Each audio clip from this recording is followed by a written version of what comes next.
Bonjour, ici Jean-Philippe Paré pour actualité-dvd.com. Aujourd'hui, je vous parle du film Anges et démons, Angels and Demons. C'est un thriller policier qui a été réalisé en 2009 par Ron Howard. Donc 2009, pourquoi j'en parle aujourd'hui? La raison est bien simple, une édition spéciale vient tout juste de paraître en raison du fait que le troisième film de cette trilogie-là, adapté des romans de l'auteur plutôt américain Dan Brown, va paraître très bientôt sur les grands écrans, c'est-à-dire le film Inferno qui va paraître aux alentours du 28 octobre, si ma mémoire est bonne. Qu'est-ce que ça raconte, Anges et démons? Mais c'est le pape est mort, les cardinaux vont entrer en conclave, c'est-à-dire qu'on doit élire un nouveau pape. Ça ne se fera pas facilement parce que les Illuminati, une espèce de société secrète là, qui est vraiment traquée par l'Église catholique, eux dérobent ce qu'on appelle l'antimatière. Puis c'est une espèce de grosse bombe à retardement, si on veut. Là. Puis ils la placent en fait au Vatican. Ils enlèvent des cardinaux en plus de ça. Ils envoient une vidéo à la garde suisse expliquant qu'ils vont tuer des cardinaux à toutes les heures avant que la bombe n'explose. Le Vatican est en panique.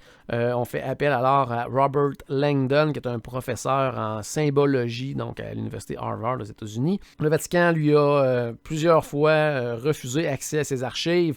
Par contre, là, c'est une urgence, donc il l'appelle pour qu'il vienne justement fouiller dans les archives pour trouver des indices qui pourraient les aider justement à retrouver la bombe, retrouver ce groupe de terroristes, si on veut.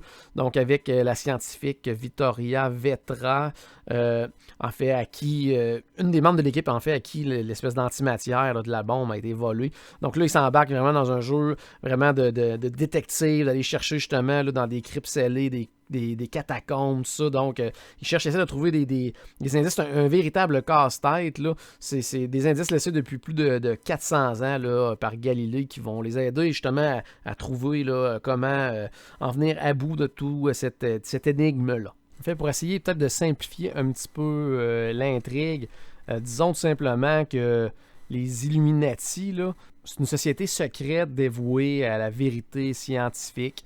Puis l'Église catholique là, les a massacrés depuis de nombreuses années justement pour essayer là, de les faire taire. Puis là, ils reviennent vraiment pour se venger. Donc, ils enlèvent les cardinaux, puis qui eux, se préparent à élire un nouveau pape. Comme je te disais tout à l'heure, bon, ils menacent de les tuer un par un, là, jusqu'à temps qu'ils fassent exploser la bombe. Puis, bien sûr, de détruire complètement le Vatican.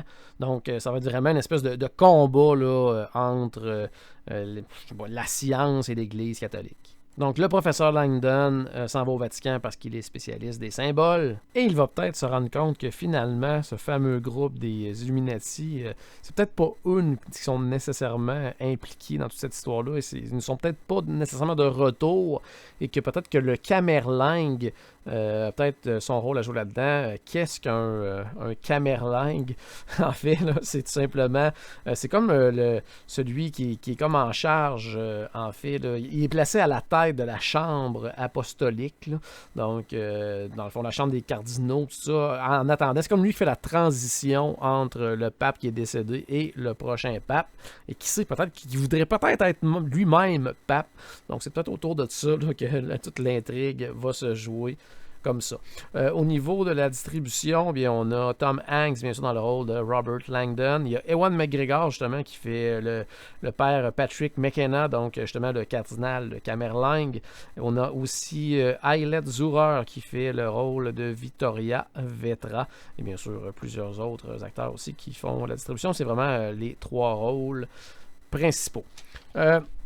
Au niveau du Da Vinci Code, la grosse critique qu'il y avait eu, c'était que c'était très très long, puis qu'il n'y avait pas beaucoup d'action. Donc là, ils en ont mis un peu plus d'action, ce qui est quand même bien. Donc beaucoup plus d'action que le premier film. Même certaines scènes qui sont assez violentes, là. C'était quand même une surprise pour moi. Donc très violent. Dans les autres côtés, des autres points positifs, le jeu d'Ewan McGregor, qui est vraiment très très très très bon. J'aime beaucoup son jeu là-dedans. Son rôle est très intéressant aussi également. Au niveau de la cinématographie aussi, les images sont super belles. La réalisation est vraiment très très bien là, de Ron Howard. Les images vraiment là, magique, majestueuse, justement, le Vatican est très bien exploité, donc tous les décors, ça, c'est vraiment, vraiment magnifique. Côté des points plus négatifs, disons que Tom Hanks, pour moi, est peu inspiré. Il était autant peu inspiré pour moi, tu sais, dans le Da Vinci Code. C'est un acteur que j'adore, que je trouve tout le temps excellent. Mais dans ces deux films-là, comme l'impression, en tout cas, je sais pas si c'est la façon qu'il a décidé de jouer le personnage, mais toujours l'impression qu'il n'a pas le goût d'être là, donc c'est un peu moins intéressant à regarder pour nous, le spectateur. L'histoire est un peu décousue, là. En fait, ce qui fait toujours l'intérêt, en fait, des romans de Dan Brown, c'est que c'est toujours tout un casse-tête qu'on doit mettre en place. C'est ce qui est intéressant dans ces livres-là.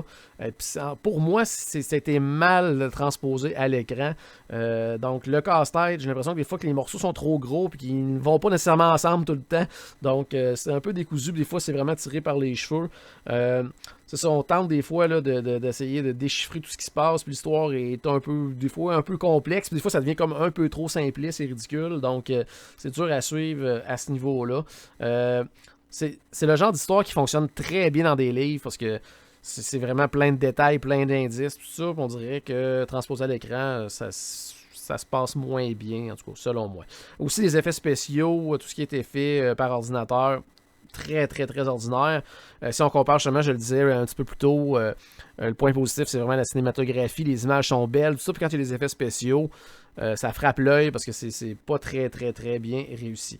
Si jamais vous n'avez pas lu le livre, moi, je vous dirais, puis que vous êtes intéressé à lire le livre, bien sûr, je vous dirais de débuter par le film, puis après ça, de lire le livre. Comme ça, vous allez en apprendre beaucoup plus par le livre. Vous serez peut-être moins déçus en regardant, justement, Angels and Demons.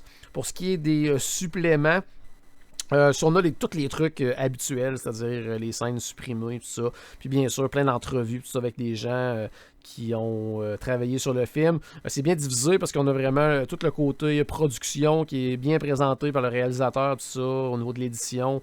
C'est quand même bien intéressant.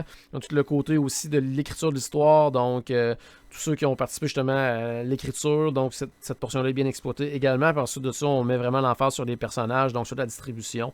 Ça s'écoute bien, c'est quand même très intéressant. Moi, ce que j'ai beaucoup, beaucoup aimé, c'est vraiment une espèce de supplément qui est vraiment basé justement sur les lieux de tournage. On voit beaucoup d'images justement à Rome, comment ça s'est passé. On a quand même été là pendant un bon bout de temps. Donc, c'est toujours impressionnant de voir comment qu'on peut tourner un film dans une ville hyper touristique comme ça, puis où il y a plein de monuments vraiment reconnus partout à travers le monde. Donc, on doit les intégrer dans le film, comment qu'on le fait, tout ça. J'ai bien apprécié. Je dirais même que j'ai probablement plus apprécié regarder les suppléments que regarder le film en tant que tel. Donc pour moi, je vous dirais tout simplement, si vous n'avez pas vu encore ce film-là, si vous voulez vraiment le voir, comme je vous disais, commencez par ça, lisez le livre après, mais moi je vous recommande davantage le livre qui est beaucoup, beaucoup plus intéressant. Puis je vous rappelle que Inferno va être très bientôt sur grand écran, c'est-à-dire à compter du 28 octobre. Ça mettra en tête d'affiche encore une fois Tom Hanks, mais également dans cette fois-ci Felicity Jones qu'on va voir bientôt dans le prochain film de Star Wars, Rogue One, A Star Wars Story. C'était Jean-Philippe Paré pour actualité-dvd.com.